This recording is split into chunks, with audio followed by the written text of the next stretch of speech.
Bueno, muy buenas tardes, queridos amigos de Que No Te La Cuenten. Aquí una vez más con las entrevistas, esta vez con un entrevistado del otro lado del charco, Eduardo Segura. Eduardo, muy buenas tardes, buenas noches, ¿cómo le va? Gracias por atenderme. Muchas gracias, muy bien, muy bien. Bien. Encantado. Bueno, gracias por haber accedido. Con Eduardo hemos tenido algunas dificultades para ver cuándo podíamos hacer la entrevista. Estábamos buscando si nos posponía las cosas por las distintas actividades, pero tenemos mucha gente amiga en común y hacía tiempo que me habían sugerido hacer esta entrevista sobre este tema específico, pero primero comienzo con la presentación de rigor. Eduardo Segura Fernández es licenciado en Historia Moderna y en Filosofía, un doctor en Teoría de la Literatura y Literatura Comparada, un máster en Filosofía. Ha estudiado también una licenciatura en Teología, autor de el libro acerca de J.R.R. Tolkien, El Mago de las Palabras, traductor, editor y divulgador de su obra, como también de la de Lewis, entre otros trabajos, por cierto, ¿no? A su vez, profesor titular del Departamento de Filología Inglesa y Alemana en la Universidad de Granada, y ha sido profesor e investigador visitante en las universidades de Marquette y Delaware de Estados Unidos. No hago más largo el currículum porque es una entrevista, entonces simplemente para mencionarlo. Eduardo, yo quería conversar con usted especialmente cosas que son de su especialidad y a partir de esto que lo tomo como un disparador, ¿no? Hace un par de meses, yo tengo este sitio que quizás usted conocía menos de nombre, por lo menos, que se llama Que No Te La Cuenten, recibí un correo electrónico de una lectora que me decía que yo había difundido literatura para niños que era bastante indigna de los niños. Pues la verdad que honestamente me quedé pensando qué macana me habré mandado, qué cosa mala habré hecho. Y resulta que me manda un texto de una traducción de Moby Dick, de la famosa novela de la ballena. Yo había escrito un post acerca de una serie de textos literarios según las edades que se podían leer, que a su vez había tomado unos padres escolapios muy buenos, muy clásicos, muy lindos.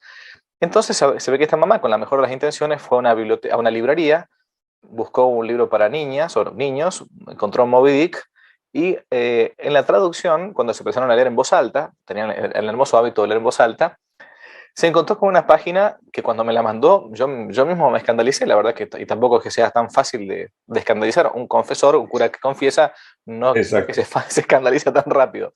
eso Pero es. claro, si un niño o una niña leía esa página, me quedé espantado.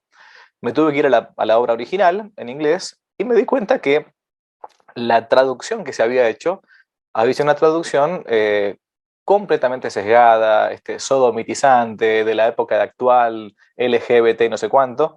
Y dije, bueno, acá está pasando algo. Y me pongo a ver que hay una serie de textos de cuentos para niños, de ficción, etcétera, que están en esta perspectiva. Entonces, bueno, lo que hice, dije, bueno, cortemos por lo sano y me puse a leer en voz alta y a grabar algunos cuentos que ahora están saliendo en YouTube para niños, según los clásicos, ¿no? Desde Cenicienta, Caperucita Roja, El Ratón Pérez, etcétera, según los textos clásicos. Pero me encontré con una segunda dificultad, que algunos me han dicho, padre, pero usted está fomentando la ilusión, la ficción, el mito, y las hadas, ¿no? Y todo esto no existe, no existe. Entonces, mm, me topé con una dificultad. Eh, yo me he dedicado a la historia, me he doctorado en historia, es mi ámbito propio, si queremos, del estudio, pero me están diciendo, usted no está llevando a la verdad, está llevando a un mito, algo que no es real. Bueno, ¿qué es un mito? Yo creo que el mito es la quinta esencia de lo real. Ujú. Nosotros somos herederos de una tradición falsa, no negativa en todos los sentidos, pero nosotros somos hijos de la Ilustración. Y aunque no es culpa de la Ilustración a su vez recibe esa herencia del empirismo del siglo XVII, que la recibe yo creo que de Descartes y antes de él del nominalismo. Quiero decir, desde el siglo XIV llevamos acumulando una serie de sospechas respecto de lo que no podemos demostrar por medio de nuestros sentidos o a partir de la revolución industrial, yo creo, y tecnológica por medio de los métodos de la ciencia experimental. Eso es lo que ha sido, ese ha sido el medio de canonizar lo real. Y por lo tanto, todo lo que no es tangible, todo lo que no es, con todas las consecuencias que espero que con tu ayuda podamos ir delimitando exactamente el alcance de esto, todo lo que no entra dentro de la categoría de lo real, según este prisma tan estrecho, no solamente es negado como real, sino que es tildado de peligroso. Ujú. Yo creo que es tildado de peligroso desde una perspectiva de la realidad esencialmente moralista. Y moralista me refiero a lo que ocurre en el mundo con el otro giro copernicano, que es la Revolución Protestante a partir de 1517, ¿no?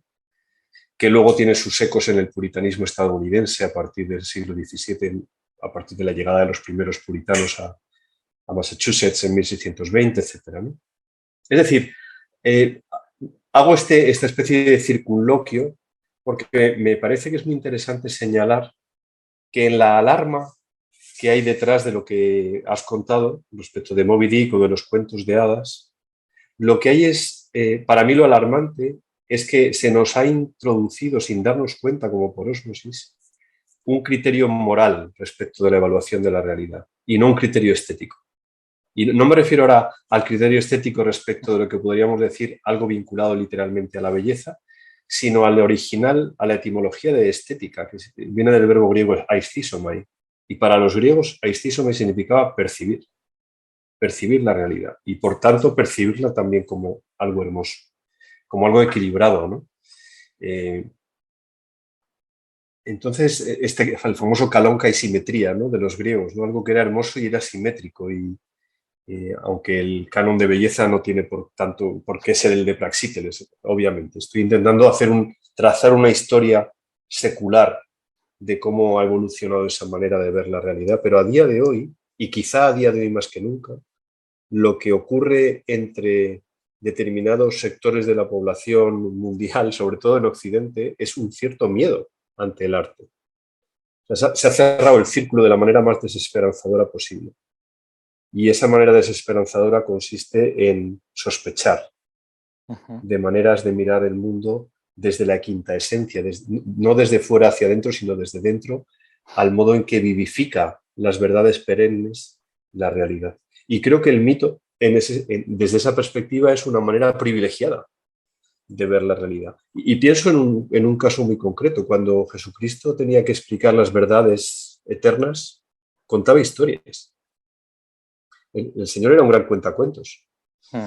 Y esas historias que se encuentran, yo creo, entre las más maravillosas que se le puede haber ocurrido a nadie nunca, aunque uno no fuera creyente. No sé, el relato de las parábolas del reino o la historia del hijo pródigo. Como historia, o sea, merecerían una gran adaptación por parte de un gran director de cine, ¿verdad? En sí mismas o como adaptaciones, en cualquier caso, ¿no? Y luego hay otro detalle, y me callo respecto de esta pregunta, a ver si no yo me enrollo como una persiana. Es el cine contemporáneo, y cuando digo cine me refiero también al mundo de las series para televisión, no deja de hacer hincapié una y otra vez en la importancia de lo mítico. En pleno siglo XXII, quiero decir que una y otra vez los seres humanos necesitamos ser explicados, necesitamos mirarnos en un espejo para recuperar nuestro verdadero rostro, para mirar la quinta esencia de quiénes somos, de dónde venimos, para hallar respuestas para las preguntas sempiternas, ¿no?, para las que atraviesan las edades, para las que de verdad necesitan una respuesta cabal. Y si eso es así, y aquí me estoy refiriendo a cosas tan simples como Marvel, es decir, Claro. las historias de superhéroes son historias de mitos contemporáneos, ¿no? Ujú. El modo en que en la década de 1930 dos judíos inventan el personaje de Superman, según las coordenadas más bien de Moisés, dos judíos además, Mm. y cómo en el cine contemporáneo la figura de Superman cada vez más es una figura cristológica y no tanto mosaica, habla de una pervivencia del mito y de una adaptación del mito a los tiempos, a tiempos como los que estamos viviendo, en los que la providencia juega al escondite y quizá por eso su presencia se nota más de una manera más real, ¿no? Pero aquí en Europa tenemos la guerra de Ucrania, tenemos una situación económica que allí en Argentina para ustedes será probablemente hasta de risa, pero aquí empieza a ser también convulsa y preocupante. Y hay muchos elementos en el horizonte que pueden llevarnos a una cierta desesperanza, ¿no? Desde luego son tiempos como educador y como padre, pues para mí son tiempos de desafío a mi esperanza, fundamentalmente, a esa virtud teologal de la que se dice que es una niña pequeña, ¿no? Creo que fue Claudel quien la designaba como la niña pequeña, frente a la fe y a la caridad. Y sin embargo, ahí está todo. Yo pienso siempre en El Señor de los Anillos, en Tolkien, para quien la esperanza es hasta el sobrenombre del personaje del rey que debe volver, ¿no? Pues, además, en la etimología élfica está vinculada a la luz de las estrellas, el nombre de Estel, el nombre de Aragorn. Siempre la esperanza se esconde resistiendo hasta el final. Esto, que es una verdad mítica básica, el modo en que los mitos se apoyan en el hecho de que el ser humano se enfrenta a fuerzas que le sobrepasan por todas partes y que, sin embargo, siempre en el último momento, cuando parece que toda esperanza ha sido vencida, hay un resurgir inesperado, ¿no? No como un deus ex machina, sino como parte del modo en que la historia sucede, de manera que el cuidado providente se hace manifiesto en un gozo inesperado que hace saltar las lágrimas y que hace que el corazón se regocije de una manera inesperada. Creo que esta es la mirada que tenemos que recuperar. Porque nosotros somos seres míticos. Nosotros, siguiendo la acepción de mitos que utiliza Aristóteles en la poética, nosotros somos fruto de una narración. Y decía Chesterton que si somos fruto de una narración es que hay un narrador con mayúsculas. Y saber que hay un narrador es muy consolador, porque significa que la historia tiene un sentido, que no es arbitrario, ¿no? Por lo tanto, estamos en tiempos más que nunca necesitados de cuentos. Claro, no de cuentos ideologizados, no de perversiones de la realidad, ¿no? Sino Claro. de cuentos firmes, ¿no? De cuentos que, en cuanto que tradicionales, volviendo a las etimologías del latín traditio, ¿no? Han sido entregados por generaciones anteriores y nos permiten construir sobre esa sabiduría. El folclore no es más que el saber popular. Claro. La etimología de folclore es la sabiduría del pueblo. Y creo que ahí vale la pena ese esfuerzo que está realizando, ¿no? De leer en voz alta, maravillosa costumbre, ¿no? Yo estoy leyendo ahora a mis hijos todas las noches El Señor de los Anillos en voz alta, ¿no? Nos reunimos en su dormitorio y les voy leyendo. Estamos ya en los Lorien y ya ha muerto Gandalf, con lo cual la esperanza ya está puesta a prueba, ¿no? Y creo que ahí hay elementos muy necesarios de volver a construir todo un sistema educativo en torno a esto. Igual que en las universidades estadounidenses se está proliferando últimamente pequeños colleges de artes liberales cuyo plan de estudio son los grandes libros.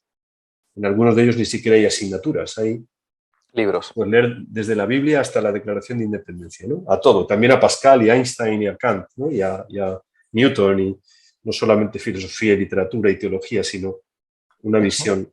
Bueno, construir, reconstruir y sanar las heridas de Occidente desde la estética.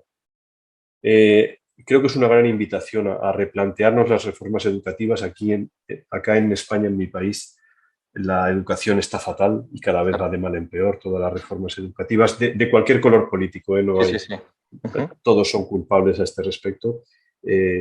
Cuando llegan a la universidad, la media general de estudiantes que yo tengo es no solamente de una ignorancia sobrecogedora, sino de una indiferencia muchas veces brutal ante la belleza, ¿no? Ante los detalles, ¿no?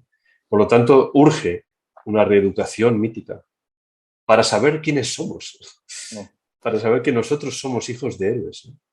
Para saber que nosotros estamos llamados a un destino muy alto.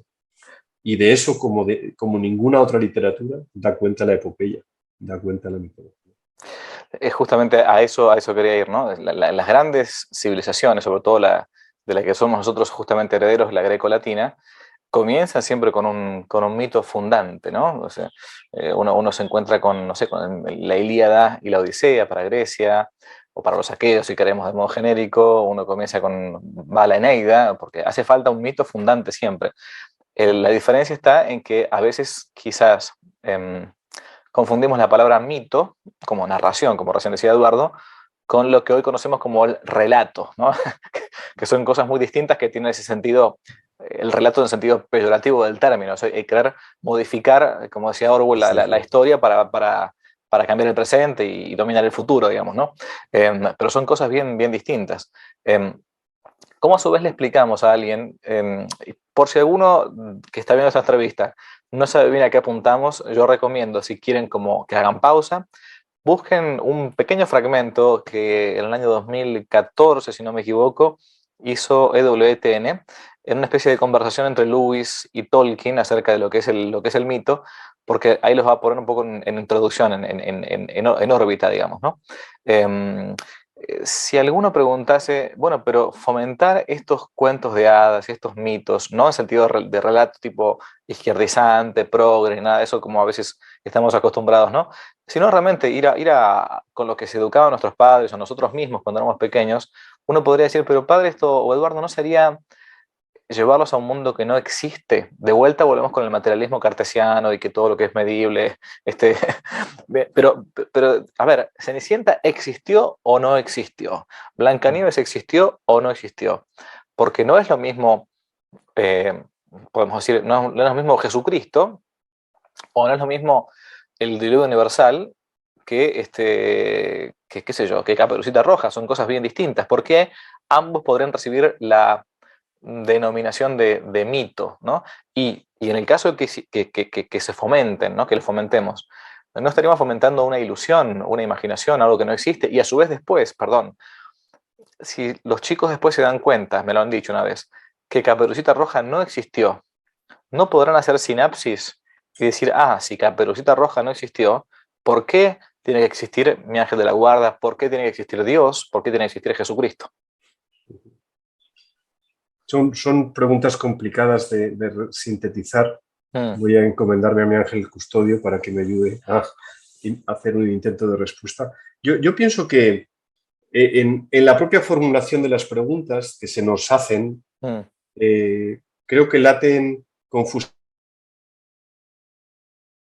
acumulativas, ¿no? Nuestro mundo es como a nosotros nos ha llegado el sumatorio de muchos errores acumulados antes, ¿no? El mero hecho del concepto, el concepto de hada, por ejemplo. Cuando hablamos de las hadas, ¿de qué estamos hablando? ¿De la campanilla de Peter Pan en la versión de Disney o estamos hablando de la campanilla en la versión de Hook de Steven Spielberg? ¿O estamos hablando de las hadas isabelinas, de las que Tolkien repudió de las obras de Shakespeare, nada menos? ¿O estamos hablando del Fairy Queen, Spencer? ¿De quién estamos hablando? Hemos perdido la conciencia plena que se tenía, por ejemplo, en el siglo XIII, que tenía San Buenaventura al sistematizar el pensamiento de San Francisco de Asís, de que la fe es fuente de conocimiento, de que la fe es episteme también.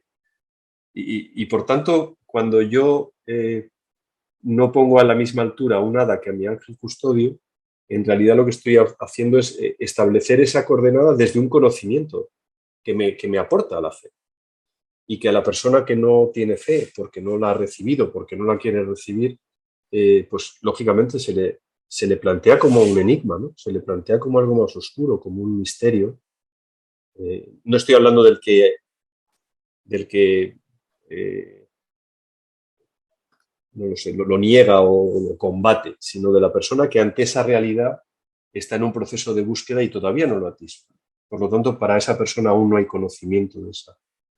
La negación de lo que no existe, de lo que yo no puedo, es también falaz. Desde un ejemplo, voy a poner un ejemplo muy básico. Según ese criterio, solamente sería verdad lo que trae el periódico cada día. O la mal llamada novela realista. La mal llamada novela realista me refiero porque la novela realista pura no existe. Sería periodismo. Y sin embargo, ni siquiera el periodismo, por bueno que sea, se atiene a un retrato objetivo de la realidad, por más que lo necesite hacer, ¿no? En toda forma de acercarnos a la realidad, puesto que somos seres humanos, hay un proceso de ficcionalización, que es una palabra que tiene mala prensa, como la tiene a día de hoy, desgraciadamente, esto del relato, ¿no? De construir un relato. Ya la propia expresión construir un relato habla de una tergiversación de los hechos, ¿no? Habla de un radical subjetivismo que pervierte la propia percepción y la propia capacidad de poder discutir y de poder hablar y acercarse a los temas. Esto ocurre de una manera palmaria y terriblemente triste en la política desde hace mucho tiempo, máxime cuando los nuevos políticos han sido mal formados en sistemas educativos en los que no se leen cuentos y, por lo tanto, quien está encumbrado en el poder es el cinismo, no, porque ya no hay esperanza, ¿no? Es la estirpe de Saruman, de la que hablaba Tolkien en aquel famoso brindis del año 1964, ¿no? La estirpe de Saruman que se había multiplicado al norte, al sur, al este y al oeste. Y, por lo tanto, creo que hay una necesidad más que nunca ahora. También cuando digo más que nunca, pues yo tengo 54 años, pues es una necesidad que también había en mi infancia. Lo que ocurre es que los procesos de degradación en los últimos tiempos, por la fuerza que tiene la tecnología, ¿no? Sobre todo las redes sociales, creo que están teniendo un alcance y una repercusión mucho mayores, ¿no? Y por lo tanto, hoy más que nunca creo que hace falta una integral revolución de esta manera de presentar la realidad, que haga, que destruya el error de pensar que lo ilusorio de suyo es algo que saca al niño de la realidad. Creo que el problema de la lectura de cuentos de hadas es que no lo leen los adultos, no que no lo lean los niños. O sea, la propia creencia de que los cuentos han de ser leídos por los niños y que existe una edad difusa entre los probablemente 15 y 18 años en los que un niño debe dejar de leer ese tipo de literatura para empezar a leer literatura, entre comillas, seria, eso mismo es ya un error terrible. Planificado y defendido por adultos, que son los que dicen que hay que leer en el instituto o qué lecturas han de llevar los alumnos antes de para ser examinados después. Entonces, creo que el problema está en que todo esto parte de una visión desencantada de la realidad. Y cuando digo desencantada me refiero literalmente otra vez, yo soy filólogo y por tanto me refiero a las etimologías siempre porque creo las palabras frente al relato actual que quiere vaciarlas de sentido, lo cual no es nuevo porque ya desde nuestro querido Guillermo de Ockham pues venimos jugando con el lenguaje a la baja, ¿no? Pero nosotros necesitamos este encantamiento, es decir, necesitamos ser incorporados a un canto. Necesitamos reconocer que formamos parte de una canción que también tiene un autor y tiene un cantante principal, ¿no? Y si no hacemos eso, tenemos o corremos el grave riesgo de estar enfrentándonos a una situación de degradación sistemática ante la cual tenemos que reaccionar, ¿no? Y creo que eso parte de una manera capilar. No podemos esperar que eso lo haga en la escuela. Desde luego no podemos esperar que lo haga el Ministerio de Educación del país. Eso tiene que ser como casi siempre una compañía del anillo, ¿verdad? O una guerra de guerrillas, un grupo pequeño, un padre o una madre que lo leen a sus hijos, un grupo de amigos que lo leen en fin, de lo pequeño construir lo grande, ¿no? De otro modo, corremos el riesgo de tener generaciones literalmente desencantadas y, por tanto, proclives e inermes ante el cinismo, que es lo que se les va a vender. Esta mentalidad pragmática, que además después se revela como insuficiente. El propio niño que ha sido maleducado en una mentalidad solamente destinada al beneficio y al resultado práctico inmediato, muy pronto en la vida, y también quizá más que nunca en nuestro tiempo, va a darse cuenta de que esas respuestas no son suficientes, de que la materialidad de las cosas que puede conseguir mediante lo que han sido sus estudios o su trabajo no da respuestas a las preguntas que de verdad importan, sobre todo a medida que pasa el tiempo. Pienso cuando una persona llega a los 35, 40 años y empieza a tener perspectiva de lo que ya ha vivido y empieza a darse cuenta de que las respuestas precocinadas no sirven, y por lo tanto sigue buscando, tiene que recorrer un camino de vuelta. Si en ese camino de vuelta que recorre, que es un camino de vuelta hacia el hogar, ha tenido la suerte de que alguien ha ido dejando migas de pan en el sendero, y esas migas de pan son los mitos, los cuentos permanentes, las historias que forman parte de la tradición, del acervo cultural de todos, en esa misma medida podrá volver a casa con paso firme. Mm. Yo soy un gran admirador de, obviamente, de la literatura española, ¿no? Y hace ya muchos años leo y me gustan mucho leer los romances españoles, ¿no? Leer, cantar, escuchar. Hay un gran recopilador de romances que está en Valladolid, don Joaquín Díaz, ¿no? Un personaje eh, de mitología, literalmente de mitología, pero de la mitología que es verdadera, totalmente verdadera, 100%. Un hombre, un personaje, un bardo del siglo XX. Los romances españoles también son un modo de ir explicando esa realidad que a veces uno no puede medir, pesar, oler, tocar, palpar. Como por cierto, también pasa esto en el mundo de la historia, ¿no? La historia tampoco puede recrearse nuevamente, en el sentido técnico de la palabra, ¿no? Es una ciencia donde uno llega a una certeza más bien moral, no metafísica, no matemática, ¿no? A veces quieren que algunos buscan, no sé, el certificado de función de Adán, y si no lo tiene, entonces no existió Adán, ¿no? Bueno, claro, sucede así, o a ver, dónde está el cuero de la serpiente del Génesis? Ahora, esta temática que estamos conversando con Eduardo, vuelvo a lo que contaba antes de C.S. Lewis y de Tolkien, surgió a partir quizás de los pensadores también del siglo XX que sufrieron bastante el tema de la guerra, de las dos guerras quizás, ¿no? Y uno se pregunta cómo puede ser que ante tanto sufrimiento, tanta debacle que sufrió Europa en el siglo XX, hubo algunos que casi en la misma zona y en la misma época se volcaron hacia un cristianismo auténtico, en el sentido verdadero de la palabra, no es un juego de palabras, no evoluciona ninguna obra, quiero decir, y otros se volcaron hacia una especie de ateísmo. Esta la famosa discusión entre Tolkien y Lewis, que de hecho termina, si no me equivoco, esta discusión, esta conversación entre dos amigos, haciendo que Tolkien le dedique el poema Mitopoeia a su amigo Lewis, ¿no? Acerca de la necesidad de los mitos y cómo después Lewis termina siendo, no sé, bueno, quizás no llegó a la conversión completa de ser católico, pero sin lugar a dudas es mucho más católico que muchos católicos de hoy en día, ¿no? O que se dicen así.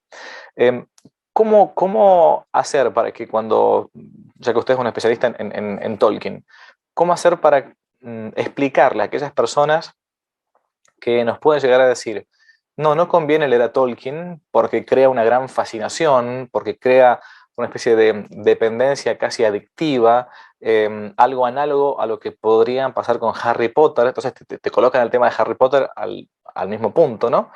Eh, ¿Cómo hacer para responderles y decirles, bueno, miren, porque dicen, no, prefiero que lea la Biblia o la vida de un santo y no que lean El Hobbit o El Silmarillion o El Señor de los Anillos, porque eso lo estaría desviando de la verdad? En todo caso, que lea otro tipo de mitos, pero no esos porque son ocultistas, llevan a la hechicería, a la magia, etc.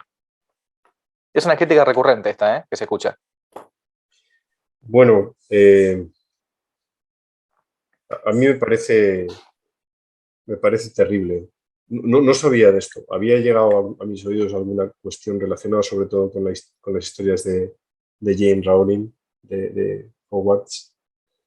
Yo sinceramente pienso que la persona que no es capaz de ver en las historias de Harry Potter, la persona que ve algo malo en las historias de Harry Potter, sinceramente creo que tiene un problema muy grave, ¿eh? O sea, no, no soy capaz de atisbar en qué punto leer a Harry Potter puede llevar al ocultismo. Sinceramente, ¿eh? O sea, a no ser que haya un problema previo en el que lo lee o en aquel que está intentando prevenir ese problema, si es que lo hubiere.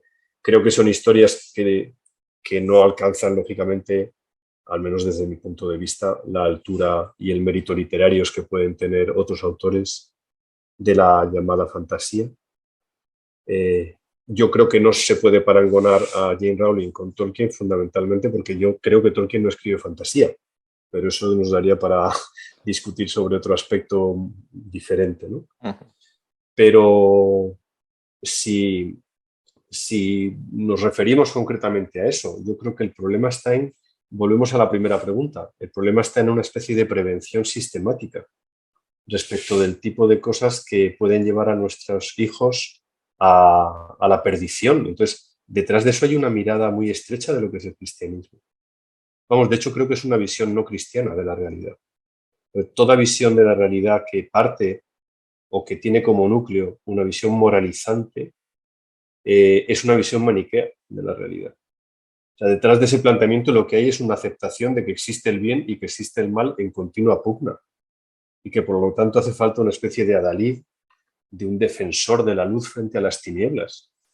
Y me parece que lo que hay que hacer es relajarse, eh, tomarse un buen vino y un buen asado allá en su tierra y empezar a leer pues, las cosas más sencillas. No hace falta tampoco, si uno no quiere leer a Tolkien, pues que no lea a Tolkien, tampoco es obligatorio. Creo que el verbo leer, creo que era Borges quien lo decía, ¿no? Que no admitía el imperativo. El verbo leer admite la invitación. Cuando alguien sostiene que frente a la lectura de las obras de Tolkien lo que hay que invitar es a leer la Biblia y vidas de santos, creo que está cometiendo un error también de no saber el tipo de público que tiene. A día de hoy un chaval de 15 años no puede enfrentarse a la vida de un santo, tal y como están las vidas de santos, o como, tal y como las leían, y de ahí la palabra leyenda, ¿no? Tal como se leían en los monasterios, las leyendas, ¿no? Las cosas que deben ser leídas. Pero a día de hoy hace falta un trabajo ímprobo de adaptación de una vida de un santo para hacerla comprensible a un tipo de público, como me ocurre a mí en la universidad, que no sabe, cuando se les explica la la reforma protestante, no saben lo que es la gracia como noción teológica, por tanto no saben quién fue Enrique VIII, son incapaces de entenderlo, ni los corolarios de todo eso, ni pueden entender las asignaturas que doy de literatura norteamericana son, si no entienden muy bien una serie de conceptos básicos teológicos, no pueden entender la cultura de los Estados Unidos, es impensable, porque la cultura individualista radical estadounidense está construida sobre un fundamento teológico. Mis alumnos no saben lo que es un transepto, no saben lo que es un sagrario, no saben lo que es una patena, no saben lo que es la expresión un vía crucis, ¿no? Un santiamén. Entonces, ante esa incultura, el problema no es un problema de moral, es que tenemos que dar de comer a nuestros hijos. Hay que darles de comer. Y si estamos pensando que lo que les estamos de comer, les estamos dando, ya está pervertido de suyo, entonces el problema es, vuelvo a lo de siempre, la primera educación comienza en la casa. Si en el hogar hay una mirada sospechosa sobre la belleza, que probablemente sea fruto de la incultura, que probablemente sea fruto de que esas personas, esos padres, ya han sido maleducados antes, a veces por pastores pusilánimes, a veces por personas que a su vez no han tenido una visión alta de la realidad, sino una visión chata y plana, timorata, atemorizada ante el mundo. Nosotros, aquí ya hablando como cristianos, yo creo que la prevención contra el mundo ha hecho mucho daño al catolicismo. Porque hay mucho del mundo. Los padres de la iglesia iniciales se apartaban del mundo para poder volver a él, como explica muy bien von Balthasar, para poder abrazarlo. Y no me imagino al autor de la Didache a día de hoy, pues diría, ¿y dónde estáis? Sí, cuando escribe su descripción sociológica, ¿verdad? De que los cristianos están en todos lados, en las termas, en no sé dónde, tal. Y hoy día dices, bueno, ¿y dónde estáis? ¿Habéis montado un colegio solo para cristianos? ¿Habéis montado una universidad católica o no sé qué? Bueno, ¿y dónde habrá que estar en los sitios, ¿no?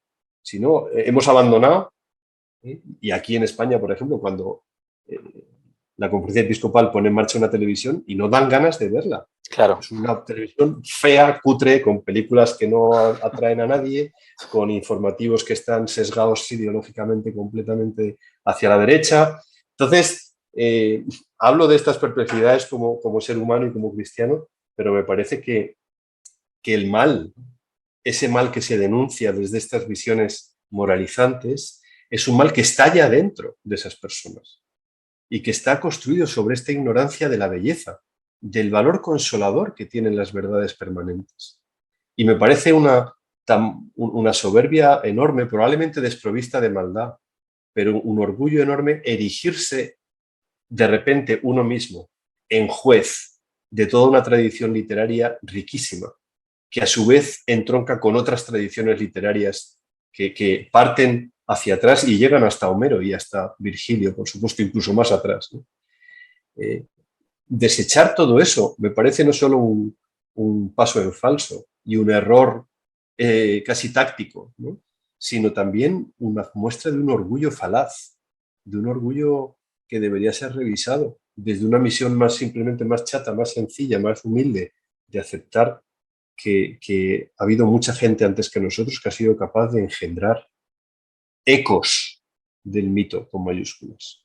Lo que Luis no entendía, lo que no era capaz de aceptar, que la historia de alguien que había muerto 2000 años atrás en una cruz tuviera algo de validez para él en 1932.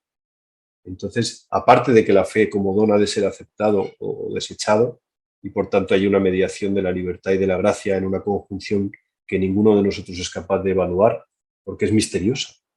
Es el momento cumbre, ¿no?, de la relación de la libertad individual de cada uno con la gracia de Dios y con la oración de todos los demás en la comunión de los santos de la Iglesia presente, pasada y futura por esa persona, ¿no? Por lo tanto, cuando se dice, no, Tolkien convirtió a Lewis, pues no, Tolkien no hizo nada, Tolkien fue el cauce, como probablemente otras personas, para que incluso las propias experiencias que Lewis acumuló desde la muerte de su madre y luego durante su participación en la batalla de Arras en la Primera Guerra Mundial, todo eso, la muerte de sus amigos, la amistad de Arthur Reeves, un sumatorio de factores que llevarían a que un día Lewis dijera que volviera a llamar a Dios Padre otra vez.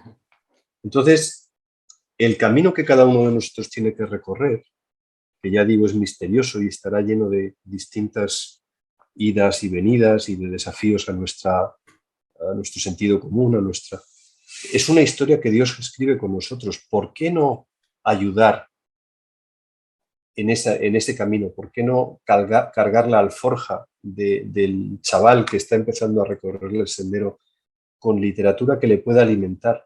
Precisamente porque todos estos mitos y estos cuentos tienen un factor común, que es que hablan de la esperanza más allá de toda esperanza.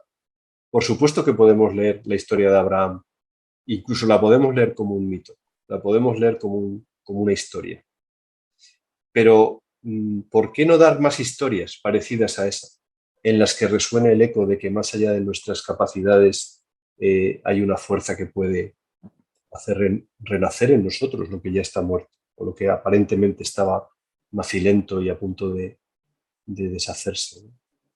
Creo que es negarle a las generaciones actuales de chavales, de niños y adolescentes, es negarles gran parte del bagaje que van a necesitar para reconstruir su esperanza marchita y, por supuesto, la vida cuando tengan que salir al gran mundo para, de entrada, mostrarles que el mundo es un lugar peligroso. Eso ya lo sabemos.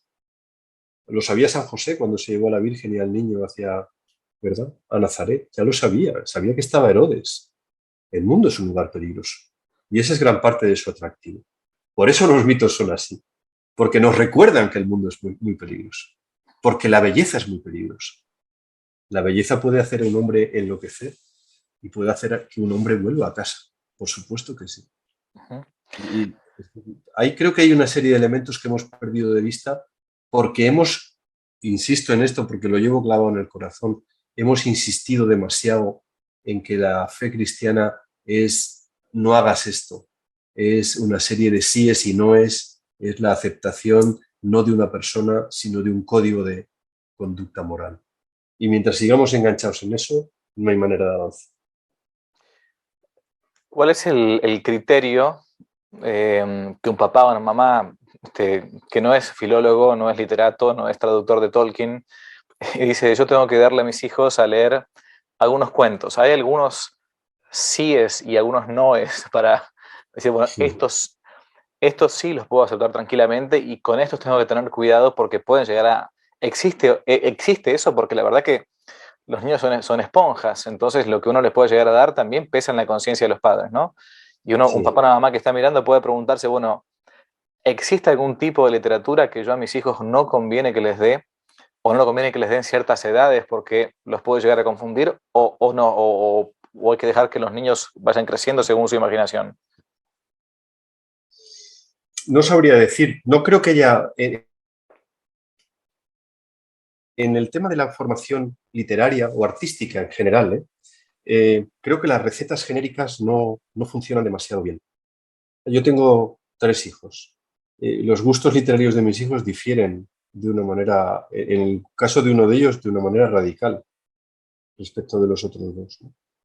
Entonces, café para todos, que se suele decir, ¿verdad? No, venga, café para todos. Pues no, café para todos. Hay gente a la que no le gustará el café y al que le gusta el café a uno le gusta con leche, a otro con descafeinado o lo que sea, ¿no? Yo creo que hay muchos autores. Creo que habría que hacer hincapié en los que sí hay que, ¿verdad? En los que sí que deberían formar parte de una biblioteca. Yo creo que, por supuesto, las antologías de los hermanos Grimm son maravillosas. Los cuentos recopilados por Andrew Lang en la Inglaterra victoriana, que se publicaron como libros de diferentes colores, que fue los libros de cuentos que leyó la generación de Tolkien, incluido el propio Tolkien, ¿no? Andrew Lang. En castellano, la editorial Siruela los publicó hace unos años. No sé si será todavía fácil conseguirlos, pero... por supuesto, Mijael Ende, me parece que la historia de Momo. Momo es un cuento que hay que leer. La historia interminable me parece un cuento en cierto modo confuso, pero un cuento que vale la pena para un niños a partir quizá de 14, 15 años que puedan enganchar con ese mundo. Es una fantasía distinta completamente a la de otros autores, con una beta muy interesante. Se puede leer a George Orwell como autor de mitos, o sea, 1984, la literatura distópica en general. Las series de televisión actuales son distópicas. O sea, Black Mirror o mucho de lo que produce HBO, ¿no? Creo que son, o la propia Fargo, ¿no? Son series que están vinculadas a una mirada sobre el mundo, sobre un mundo en el que el apocalipsis está ocurriendo ya, y muchas veces vinculado a la tecnología. Obviamente a un chaval de 13, 15, 18 años yo no le daría a ver esas cosas, ¿no?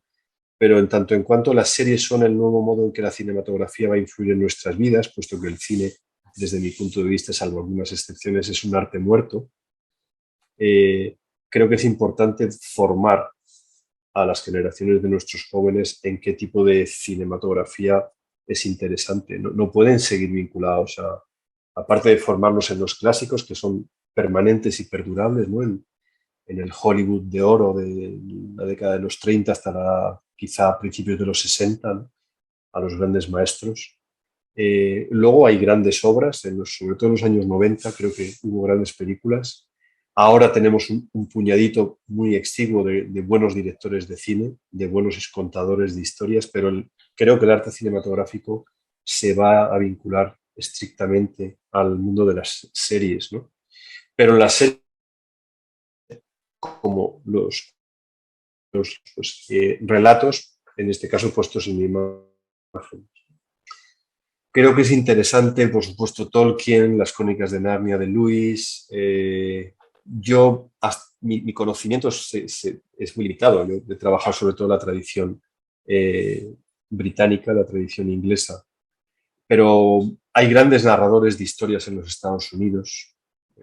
Los grandes fundadores los padres fundadores de la literatura estadounidense, ¿no? Pues, Washington Irving, por ejemplo, es un autor delicioso para leer. El propio Herman Melville, Nathaniel Hawthorne, Mark Twain, las historias de Huckleberry Finn o de Tom Sawyer, ¿no? Son relatos. Creo que ahí hay mucha literatura de aventuras, ¿no? Robert Louis Stevenson, ¿verdad? Robert Browning. Hay autores deliciosos por supuesto, Charles Dickens, ¿no? Y a lo mejor el chaval que ha entrado en Charles Dickens a través del cuento de Navidad y de Mr. Scrooge, con el paso del tiempo es capaz de entender Historia de dos ciudades o Grandes Esperanzas, ¿no? Que son libros mucho más áridos, mucho más duros, mucho más parecidos, o la misma Oliver Twist, ¿no? Mucho más análogos al tipo de vida que una persona se puede encontrar, no en la Inglaterra victoriana, pero sí en el remedio de la Inglaterra victoriana, que es el desierto que tenemos actualmente de vivir para trabajar y para ganar dinero y ya nada más, ¿no? Creo que hay toda una forma de recuperar, porque no hay nada nuevo bajo el sol. nulla sus sole nova, ¿no? Entonces, todas las grandes historias ya han sido contadas antes. Recuerdo un maestro que yo tuve que decía que a partir de la poética de Aristóteles todo era la girita, ¿no? Tal cual. Comentar a Aristóteles, ¿no? En cierto modo, yo creo que los grandes contadores de historias lo que hacen es volver a contar las viejas historias, ¿no? Y le ocurre lo mismo en el cine, ¿no? Cuando Pixar antes de 2016, pues creo que a partir de 2016 Pixar emprende un camino de declive, desgraciadamente, ¿no? Pero hasta Upside Down, hasta del revés, creo que lo que hay es revisitar una antropología positiva. Las películas de Pixar, Toy Story, Los Increíbles, Cars, Ratatouille, en todas estas películas late una manera de entender al ser humano desde una positividad preciosa, desde una acción a veces incluso de la gracia, Ujú. que no deja de mostrarse, ¿no? Sean monstruos lo que estamos viendo, sea un ratón, sea lo que sea, ¿no? Sean coches, sean los superhéroes venidos a menos. Detrás de todo eso late una mirada esperanzada sobre el ser humano. Ujú. Y creo que no hace falta hablarle a la gente muchas veces explícitamente de parábolas y de la historia de los profetas, y por más que necesitamos como cristianos que se nos hable y se nos forme en la Sagrada Escritura, por ejemplo, en la cual los protestantes nos llevan años luz de conocimiento, ¿no? Aunque solo sea memorístico. Pero, pero es verdad que mis hijos en la catequesis familiar reaccionan de una manera, les cuesta menos entender las verdades eternas desde el espejo del mito, Ujú. del modo en que los mitos revierten y vuelven a hacer actual y hermoso la belleza eterna de la palabra de Dios, que si les das un mensaje estrictamente vinculado a la literalidad de tal o cual pasaje bíblico, ¿no? Ujú. La propia historia, tal y como nos ha venido contada por los hagiógrafos, es una historia apasionante. O sea, la Biblia como libro de aventuras. Sí, sí, claro. Y hace poco yo lo pensaba, y siempre lo he pensado desde hace muchos años, en los Hechos de los Apóstoles. Me Sí. encantaría una serie de televisión sobre los Hechos de los Apóstoles, pero sin que fuera de verdad valiente, que no fuera ñoña, que fuera, ¿sabes? Que los personajes aparecieran con esa fuerza que aparece en las páginas, que dices, caray, menudo Bernabé, menudo Sí, sí. Pablo de Tarso, ¿no? Menudo Pedro. O sea, esos tíos sí que, iba a decir una palabrota, pero no la Sí, sí. voy a decir porque pero esos tíos sí que, lógicamente, por supuesto con ayuda del espíritu, pero esos tíos le Mm, plantaron cara al seguro, Imperio Romano y madre mía, ojalá hubiera muchos de esos ahora, ¿no? totalmente. Esa es la valentía y la audacia que solo está presente, creo, a día de hoy, Ujú. aparte de la escritura, en estos ecos de la escritura, Mm. en estas maneras en que la providencia ha querido otorgar a determinados seres humanos un don específico. Quien para la pintura, quien para la música, quien para la escultura, quien para la danza, quien para contar historias. Mm. No creo que sea sensato por nuestra parte despachar el don de Dios a los grandes narradores de historias simplemente porque nos parece que su visión aparta a nuestros hijos del bien. Bueno, Mm. pues a lo mejor es que esas personas tienen una noción de lo que es bueno bastante chata y bastante deformada, ¿no? Y quizá eso sea el primer paso, ¿no? Ujú. Siempre he pensado que para educar a los niños hay que educar a los padres y que los Totalmente. colegios se equivocan cuando no hay una escuela de padres bien orientada. Porque los padres, y hablo por experiencia propia, cuando uno tiene hijos, la primera sensación que uno tiene, si tiene un poco de sentido común, es arrodillarse y pedir luz y pedir gracia y pedir ayuda a Dios para que esas criaturas que han sido confiadas a nuestro cuidado lleguen a la meta. Pero uno se siente enseguida, si tiene un poco de sentido común, se siente inerme, se siente incapaz. ¿Por qué renunciar a las ayudas, verdad? Totalmente. De, Ujú. de gente que ha sabido más que nosotros, que ha sido más sabia, a menudo más santa, desde luego más brillante, a la hora de llegar al núcleo, de contarte de qué va esta historia, Ujú. que se llama Planeta Tierra, ¿no? Eduardo, ha sido un gusto muy grande, un placer enorme, realmente. Por las dudas, para los que son de aquí, de mi país, Eduardo va a estar viajando ahora para el mes de julio a la Argentina. No sé si se acuerda más o menos las fechas o los lugares, pero sería bueno si pudiésemos invitar. Sé que es el mes de julio en Buenos Aires. Sí, estaré entre el 18 de julio y estaré 4 días en Buenos Aires, del 18 al 23. Después creo que marcho a Mendoza y de ahí a Córdoba. Bien.